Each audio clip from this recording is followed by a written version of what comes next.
بسم اللہ الرحمن الرحیم۔ السلام علیکم۔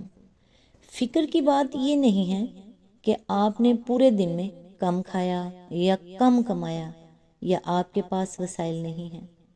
فکر کی بات تو یہ ہے کہ آپ پر سورج طلوع ہو کر غروب ہو جائے اور آپ اللہ کے آگے سجدہ ریز نہ ہو سکے۔ فکر تو یہ ہے کہ آپ پر دن تمام ہو جائے اور آپ قرآن کو کھول کر پڑھ نہ سکیں۔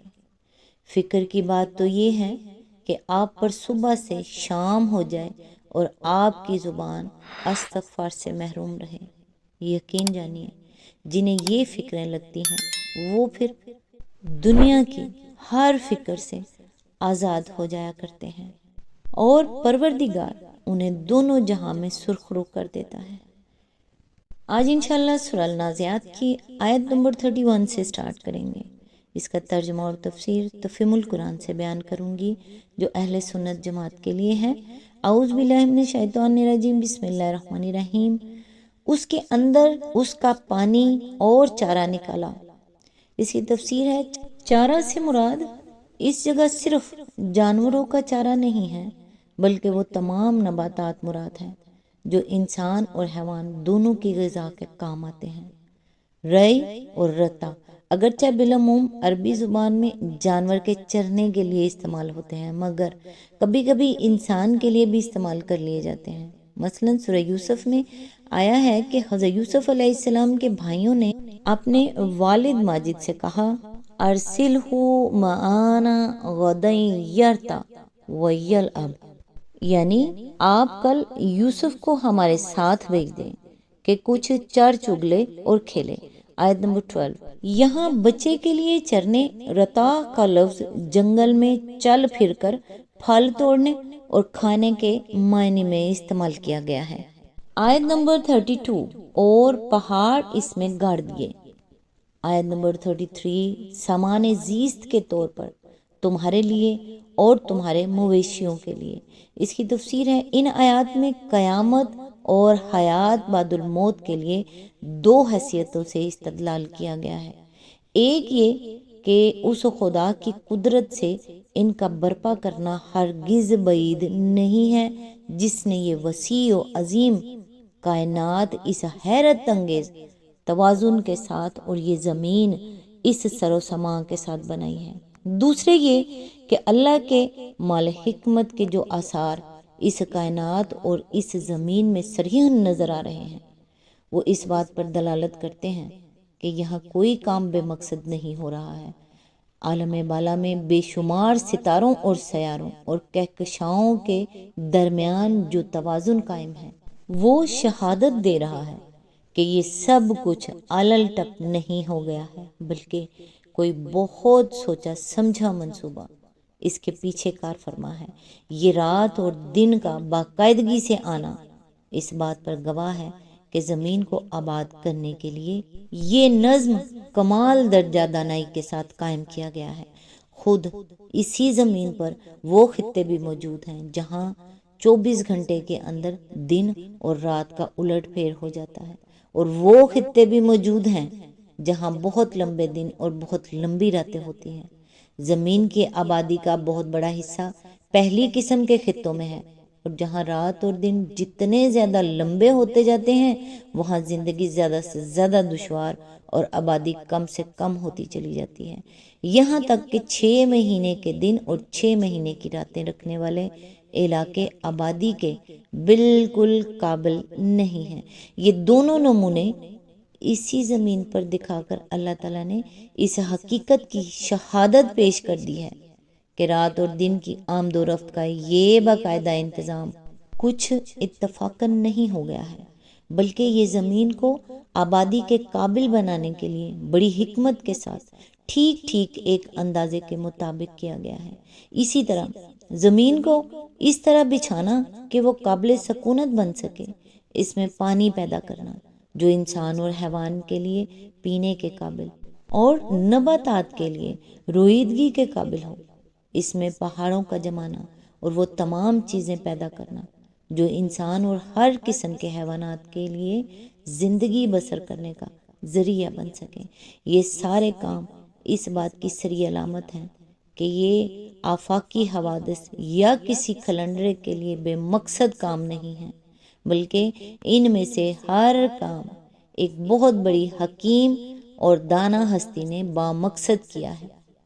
اب یہ ہر صاحب عقل آدمی کے خود سوچنے کی بات ہے کہ آیا آخرت کا ہونا حکمت کا تقاضا ہے یا نہ ہونا۔ جو شخص ان ساری چیزوں کو دیکھنے کے باوجود یہ کہتا ہے کہ آخرت نہیں ہوگی، وہ گویا یہ کہتا ہے کہ یہاں اور سب کچھ تو حکمت اور مقصدیت کے ساتھ ہو رہا ہے، مگر زمین پر انسان کو ذی ہوش اور با اختیار بنا کر پیدا کرنا بے مقصد اور بے حکمت ہے، کیونکہ اس سے بڑی کوئی بے مقصد اور بے حکمت بات نہیں ہو سکتی کہ اس زمین میں تصرف کے وسیع اختیارات دے کر انسان کو یہاں ہر طرح کے اچھے اور برے کام کرنے کا موقع تو دے دیا جائے، مگر کبھی اس کا محاسبہ نہ کیا جائے۔ آیت نمبر 34، پھر جب وہ ہنگامہ عظیم برپا ہوگا، اس کی تفسیر ہے اس سے مراد ہے قیامت، اور اس کے لیے الطامۃ الکبریٰ کے الفاظ استعمال کیے گئے ہیں۔ تامہ بجائے خود کسی ایسی بڑی آفت کو کہتے ہیں جو سب پر چھا جائے۔ اس کے بعد اس کے لیے کبریٰ کا لفظ مزید استعمال کیا گیا ہے، جس سے خود بخود یہ ظاہر ہوتا ہے کہ اس کی شدت کا تصور لانے کے لیے محض لفظ تامہ بھی کافی نہیں ہے۔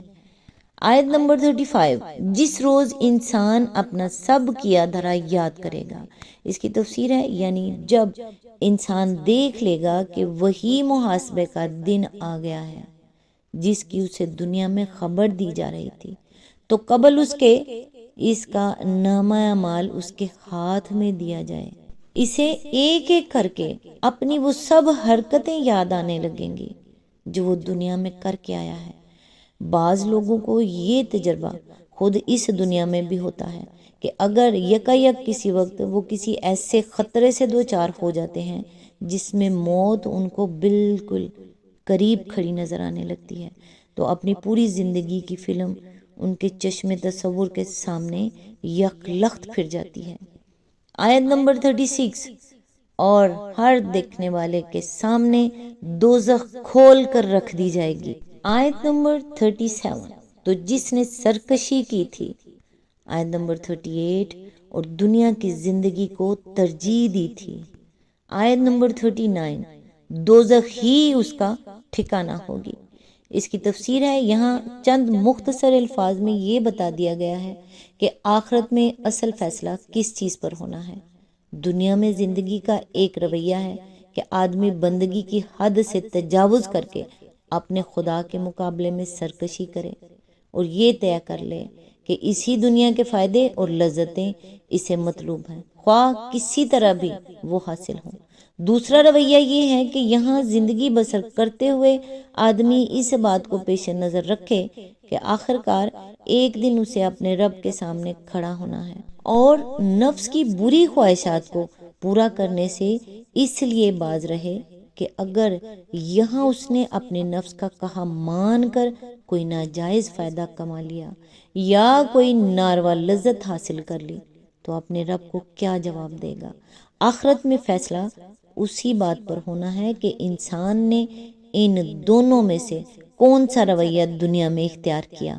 پہلا رویہ اختیار کیا ہو تو اس کا مستقل ٹھکانہ دوزخ ہے، اور دوسرا رویہ اختیار کیا ہو تو اس کی مستقل جائے قیام جنت ہے۔ آیت نمبر 40، اور جس نے اپنے رب کے سامنے کھڑے ہونے کا خوف کیا تھا اور نفس کو بری خواہشات سے باز رکھا تھا۔ آیت نمبر 41، جنت اس کا ٹھکانہ ہوگی۔ آیت نمبر 42، یہ لوگ تم سے پوچھتے ہیں کہ آخر وہ گھڑی کب آ کر ٹھہرے گی۔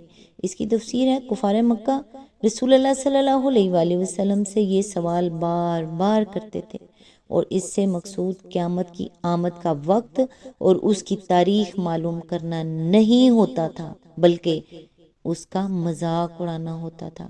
مزید تشریح کے لیے ملاحظہ اور تفہیم القرآن جلد 6 تفسیر سورہ ملک حاشیہ نمبر 35 آیت نمبر 43 تمہارا کیا کام کہ اس کا وقت بتاؤ۔ آیت نمبر 44 اس کا علم تو اللہ پر ختم ہے۔ آیت نمبر 45 تم صرف خبردار کرنے والے ہو ہر اس شخص کو جو اس کا خوف کرے۔ اس کی تفسیر ہے، اس کی تشریح بھی ہم تفسیر سورہ ملک حاشیہ نمبر 36 میں کر چکے ہیں۔ رہا یہ ارشاد کہ تم ہر اس شخص کو خبردار کر دینے والے ہو جو اس کا خوف کرے، تو اس کا مطلب یہ نہیں ہے کہ خوف نہ کرنے والوں کو خبردار کرنا تمہارا کام نہیں، بلکہ اس کا مطلب یہ ہے کہ تمہارے خبردار کرنے کا فائدہ اسی کو پہنچے گا جو اس دن کے آنے کا خوف کرے۔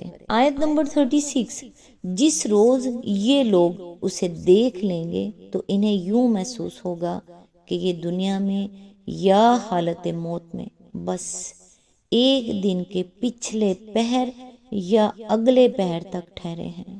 اس کی تفسیر ہے، یہ مضمون اس سے پہلے کئی جگہ قرآن میں بیان ہو چکا ہے اور ہم اس کی تشریح بھی کر چکے ہیں۔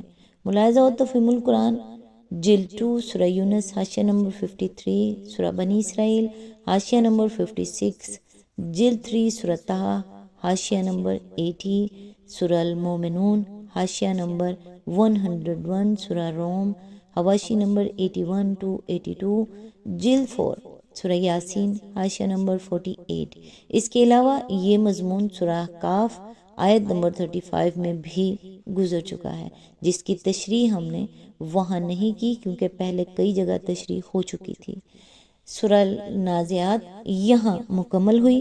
نیکسٹ انشاءاللہ سورہ عبس کی آیت نمبر 1 سے سٹارٹ کریں گے۔ اللہ تعالیٰ سے دعا ہے، اے اللہ پاک، پوری دنیا میں اس وقت جو لوگ پریشان حال ہیں، تکلیفوں میں ہیں، میرے مالک ان کی تمام تکالیف، پریشانیاں اور دکھ دور فرما کر انہیں راحتوں اور آسانیوں میں تبدیل کر دے۔ جتنے بھی لوگ بیمار ہیں ان کو شفائے کاملہ و عاجلہ عطا فرما، ان کو صحت و ایمان والی لمبی عمر عطا فرما۔